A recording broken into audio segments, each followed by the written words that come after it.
పడ్డ జాతి పోరాటానికి సిద్ధాంతకర్త. ప్రతి క్షణం కత్తుల వంతెనను చిత్తు చేసిన సాహసం.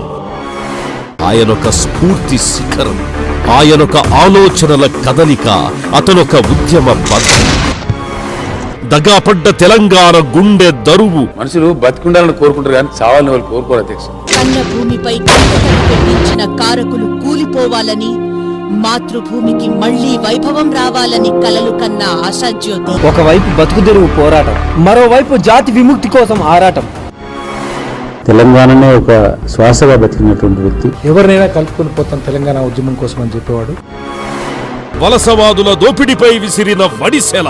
జీవితమే ఒక కరదీపిక. ఎవరి పేరు లేకుండా తెలంగాణ చరిత్ర లేదు. ఆయనే ప్రొఫెసర్ కొత్తపల్లి జయశంకర్.